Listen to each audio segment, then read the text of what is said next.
Hey there, welcome to another episode of Seenu. It's been a while since my last proper episode. Lately, I've been so pressed with time that it's been really challenging getting this video out, and having so many game crashes certainly doesn't help. But we're back, and I didn't want to, have you wait for Saturday, for the weekend, to get this video out. I just decided to, put it together and get it out in the middle of the week. So I'm not exactly sure when this video will be out, what day it will be out, but I guess you can check the date below in the description. And as you can guess, we're going to be working on the airport. Yes, it's been a request pretty much ever since we started this project. And well, I've been trying to kind of like, push away from doing the airport. I wanted to have other things, already in place before I tackle this. Mind you, huge project. By no means we're going to finish this in this episode. It's, this whole island as a project on its own. It's going to take several episodes. In this episode, for the most part, we're going to be working on sort of the runway and the adjacent areas, but we're not going to even touch the terminals or even the roads connecting to the terminals. I'm also going to be focusing a little bit on, detailing the forested area that you see at the bottom of the screen. We're going to get rid of all those trees and put new ones that match sort of the design that I've been doing lately here in Seenu. I'm trying to have, a very similar design pattern across the islands. But before we get into the details of how this airport is going to work and some cool little tricks and things that I've been doing that will certainly help you if you're trying to create an airport of similar features as this one, like a one runway kind of airport. But before I go into the nuts and bolts of this episode, I do want to make a bit of a huge announcement. The merch store is finally up. I know many of you have been super excited about that, and well, I spent some time just polishing a few of the designs, so you can now go to strictostore.com/store, or you can find the link in the description. It's published there as well, in case you don't want to type it. And that will take you to Redbubble, which is the company who's basically printing and shipping all of these designs. There's about 7 designs that I came up with.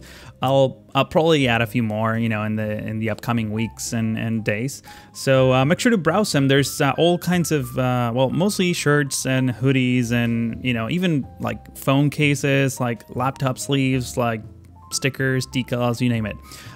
So yeah, the UI may not be super friendly for browsing products, but just pick a design and you'll see like all the other related items. I'm gonna do my best to try to polish that a little bit on my own, but in any case, you purchasing there gets me a bit of a commission, which certainly helps pay my bills.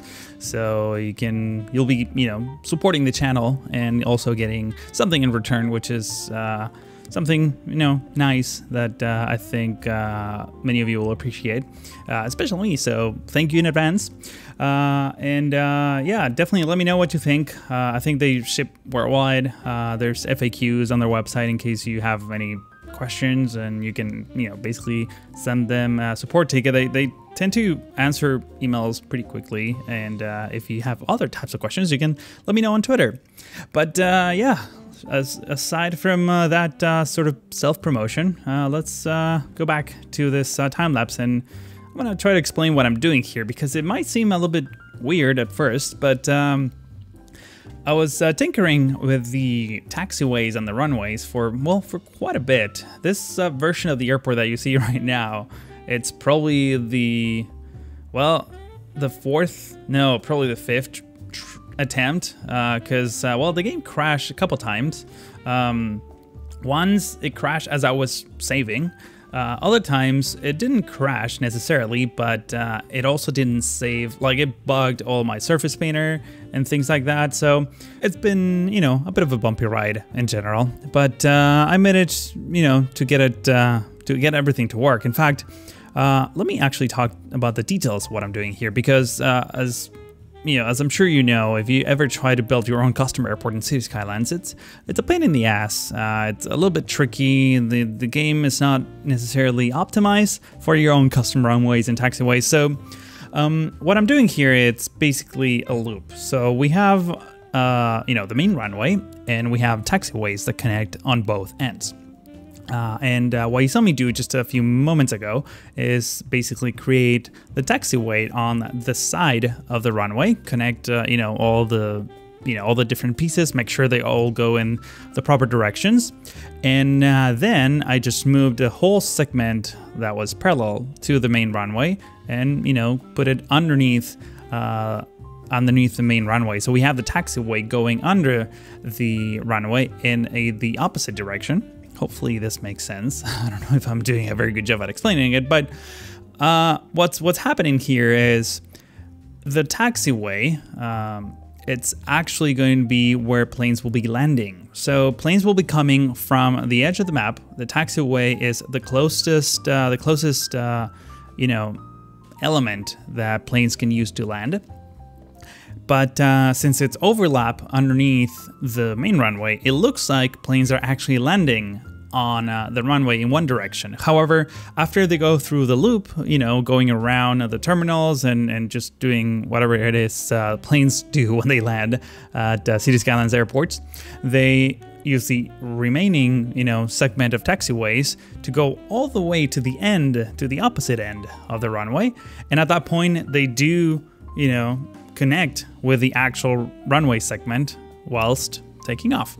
So basically you end up with an airport where planes land in one direction and take off in the opposite direction in the same spot, and they look amazing. You're gonna see some of those clips at the end of the time lapse.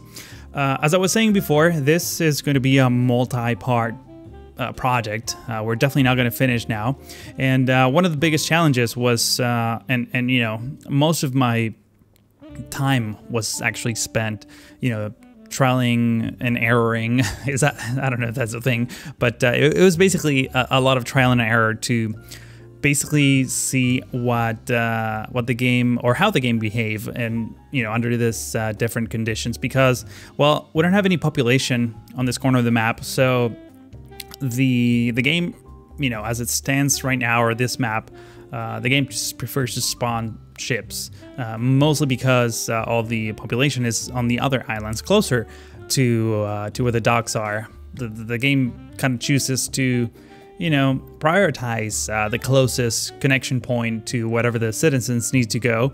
And obviously the airport is so far away from everything else that no one is basically taking any planes, which is, something that I had to force. So in the cinematics, you'll see some like random buildings in the back that are definitely not going to be there once we're done. I just needed something to sort of boost the demand for planes in this area of the map, and took a little bit of figuring out and adjusting the right variables. I had to drop the budget for ships in general because obviously, like I was saying, Sims right now definitely prefer ships over planes. Hopefully that will change once we're done with this project, but for the most part, at the end, even though I'm actually going to add some like residential houses like sort of spread out in the middle of a jungle, you're going to see what I'm talking about in just a moment, but adding that little demand to this part of the map definitely makes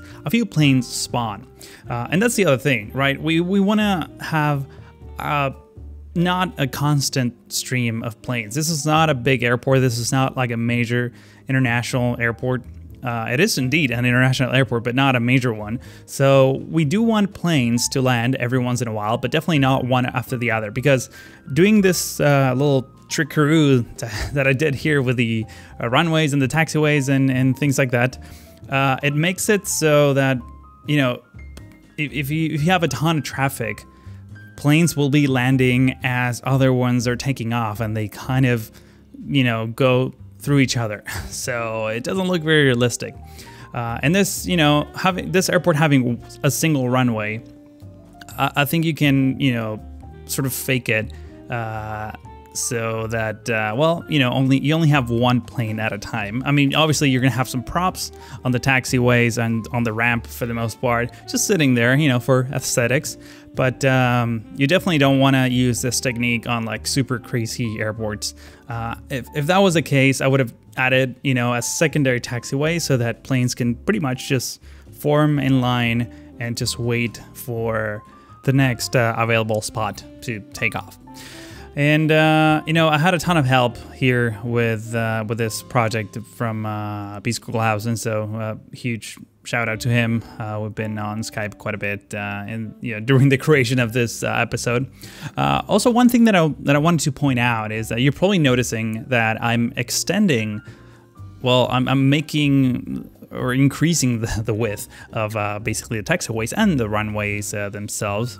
I'm using a bit of a combination of concrete textures and just regular old pavement. By the way, you can see the underneath taxiway there. That's pretty much how it works. Those are the inner workings of this taxiway. I'm just, you know, making these turns a little bit smoother, so that planes turn a little bit more gracefully. But what I was saying about increasing the width is, well, here's a good example. So for the pavement section of the runway, the actual main runway, I use pluggable asphalt. I match the color to the runway.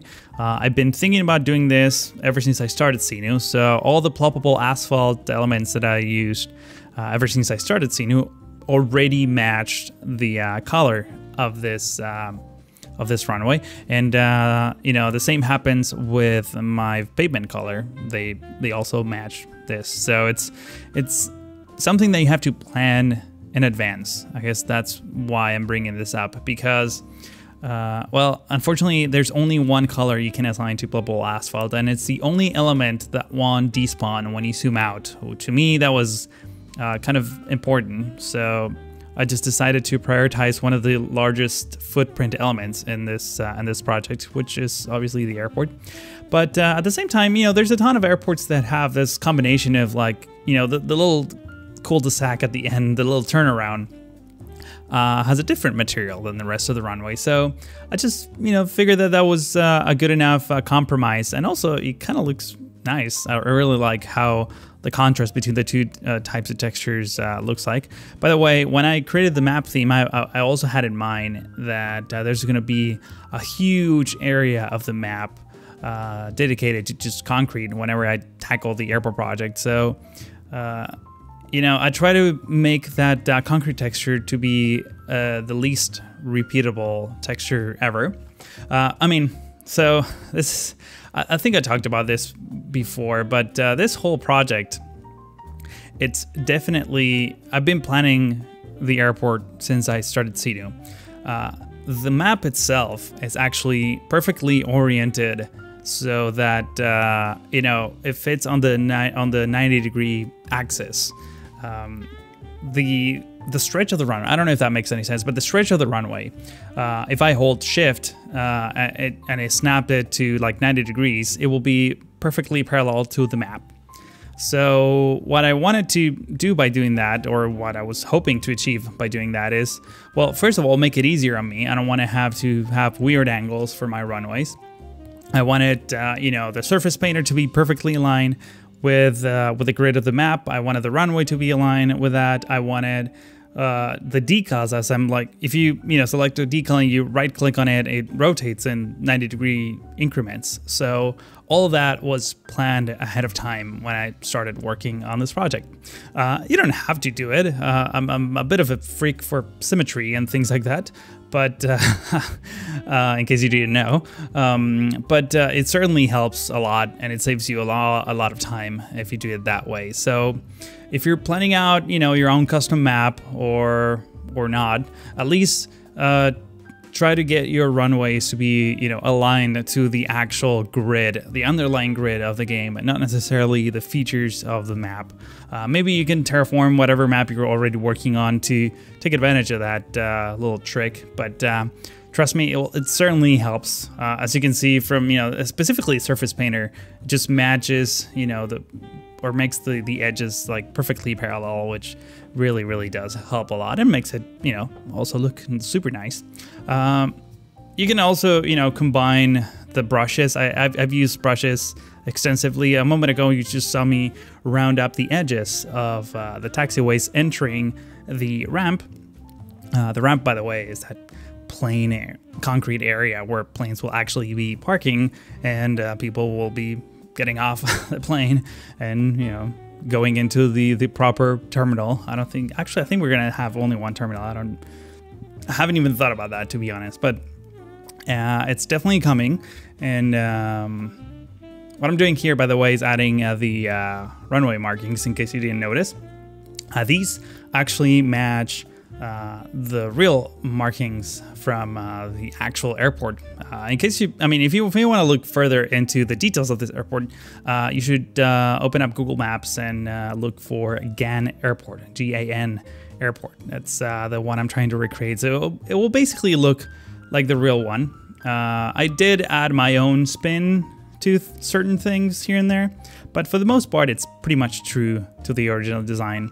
I did, you know, spend quite a bit of time researching specifically this airport and just airports in general, and how, you know, the different markings actually work, and where and what kind do you usually have in certain places. If you're interested in knowing, you know, or if it helps, this is sort of what I did. I started off by, if you're planning on recreating an airport the same way I am, the best thing to do would be to actually go on YouTube, you know, this very same website that you're on right now, and look for approach landings, specifically recorded from the cockpits. I was lucky enough to find, you know, like 2 or 3 videos that were actually like of decent quality, because if they're too pixelated too old, you obviously can't see anything. But I was able to find a couple of videos of some people landing at this airport, at GAN Airport. And from that, I was able to like not only see, you know, in detail what the markings look like, also what the lighting situation that we're gonna get to in just a couple minutes here. That was a huge, that was probably the part that took the most time, getting the lighting right, because well, you know, that varies a lot. That's what I learned from, you know, airport to airport. So specifically this airport, you know, it doesn't have a whole lot of lights. It has the basic ones. It doesn't have an ILS system, even though I really wanted to add that, because it will, you know, add more detail on the sides of things. I might actually do it later, to be honest. I'm not sure. But for the most part, I just decided to keep it true to the same design and the same technology that's been used at this airport. And I also, you know, spent some time looking at the photos that are available on Google Maps, and obviously satellite imagery. And one funny thing is that this airport was recently had an expansion, so that whole segment of sand that you saw at the end of the runway, the one that I was working on just a moment ago, where I added all the breakwater rocks on the sides and everything, that's a new thing. I think that's like only like 2 years old or something like that, which means that there are not that many videos of people landing on that side of, I mean, there are videos of people landing on that side of the runway. However, that whole sandbag didn't exist, so I was only able to find the one photo, just Googling it, of the construction side of that, which is not super detailed. And well, I mean, you know, that's where you kind of have to draw the line and start trying to like come up with your own designs, something that sort of, you know, makes sense and looks realistic.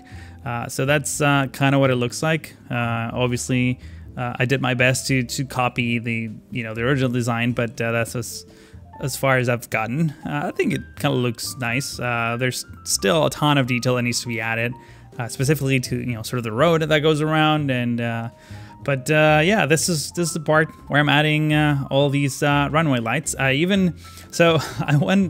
went so deep into finding the exact spacing for these lights so that they look realistic too. The colors are technically matching what you know, these runways will look like.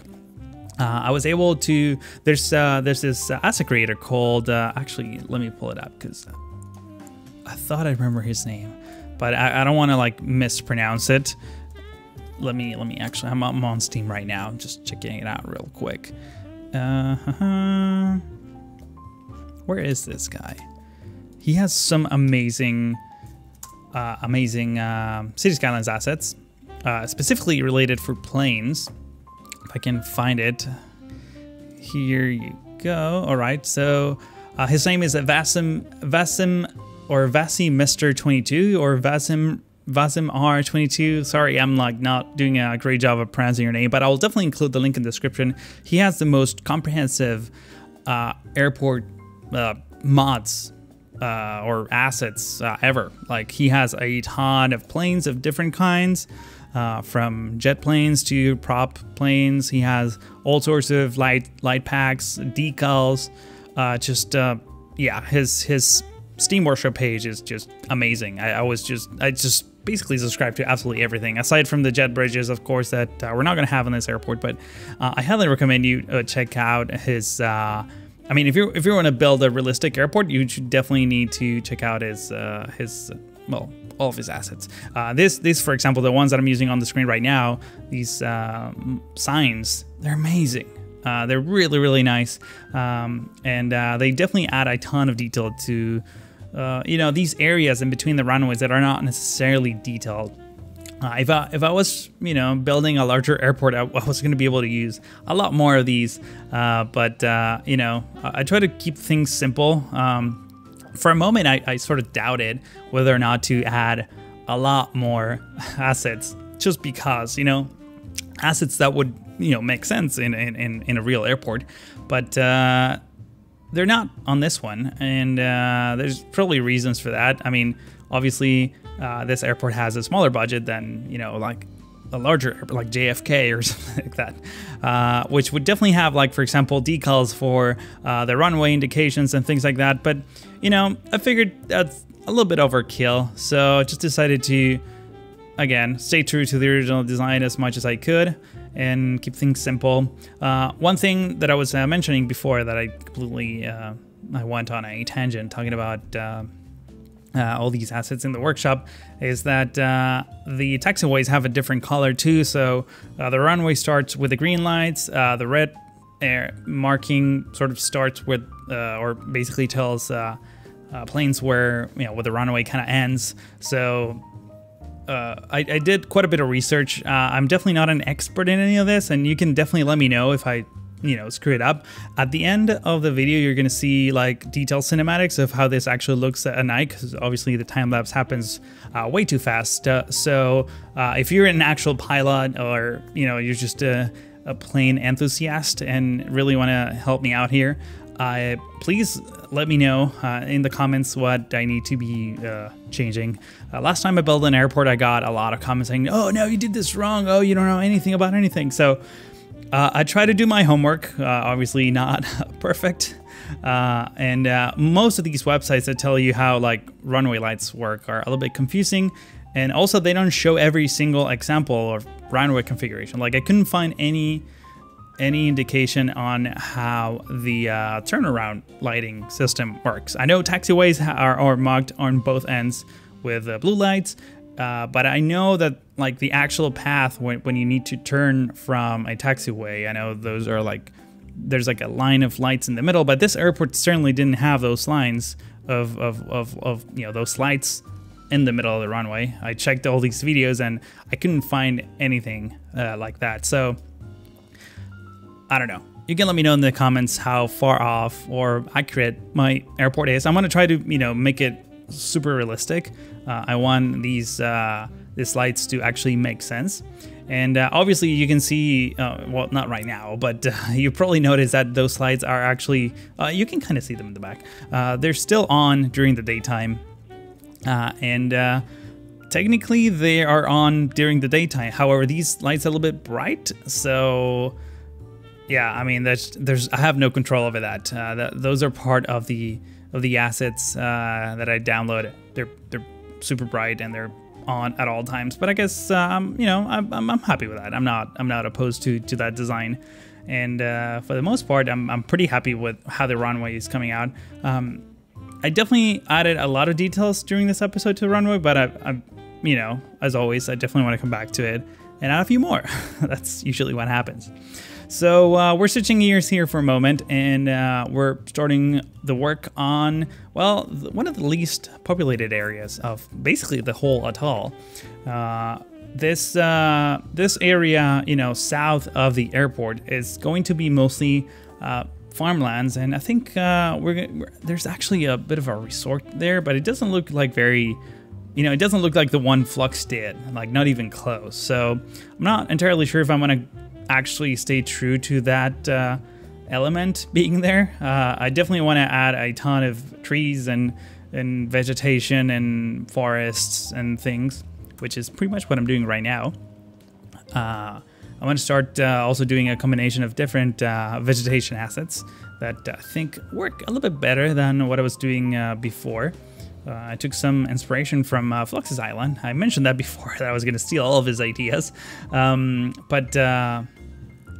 Yeah, for the most part, this area, it's all going to be gravel roads or dirt roads, and some like very small residential areas, some farming communities that we're going to tackle most likely in the next couple episodes. I spent some time, you know, I was so excited about how this whole area was turning out that I did spend some time detailing this when I should have focused more on the airport, but it's been such a crazy ride that I just needed a break and from the airport. I mean, I know it looks simple just having the runway, but all this research that I was just telling you about, it's kind of exhausting, especially because you don't make a whole lot of progress. You just like, you know, try things and then the worst part is when you don't like or when it doesn't come out just right, and then you have to undo everything.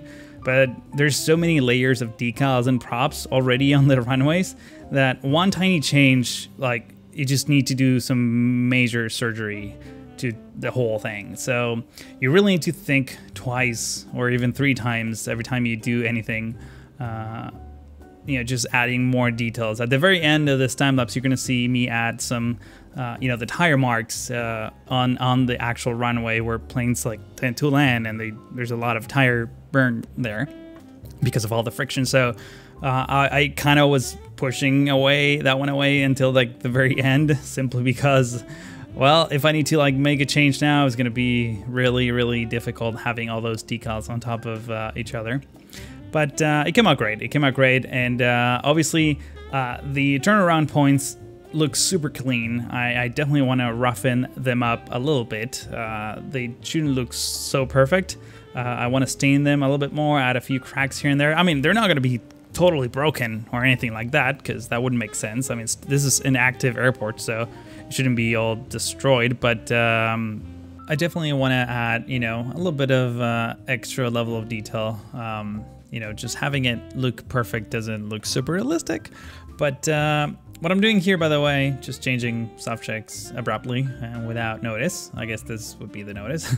I'm adding some trails in between these forested areas, and I'm using an actual pedestrian path. So hopefully, if I have enough demand, people will walk through these forested areas and use those paths. Hopefully we'll see some action. But for the most part, this area of the island is like very loosely populated, so there's not going to be that much traffic in general. Another thing that I didn't record because I was like, I think like way too focused listening to music and podcasts as I was recording this episode. I did this whole like river scene. There's like a little creek that meets with the ocean, and it's like really fully detailed in terms of vegetation. So that's actually the first clip of the cinematics, and we're actually not that far from it. So you should definitely check that out. I should have done a better job at recording that, you know, just showing you the details of that on camera. Oh, that thing over there in the back, there you go. Oh, that's like way too quick, but trust me, you're gonna see it in more detail in just a moment. This is what I'm doing right now, by the way. Is I think I kind of mentioned that before. I did add a few houses just sort of spread out in this area, like very, very sparsely populated. I just wanted to have some sort of traffic, very subtle traffic.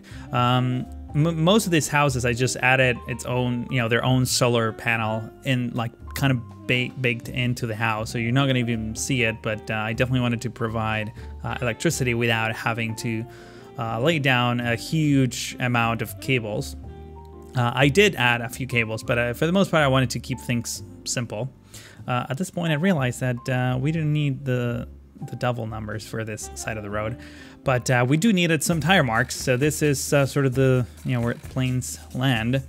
But I think, the music sounding in the background is sort of my cue to let this one go as we take a look at the cinematics, just like I promised. This, man, I really like how this came out. And if you did too, please consider giving this video a like. That's very much appreciated. Also, if you're new to the channel, you might want to click that subscribe button. That way you're notified after one of my videos comes out. Make sure to check out the merch store, stricttoaster.com/store. Links in the description. And that does it for this one. I want to thank you all for watching and hope to see you in the next one.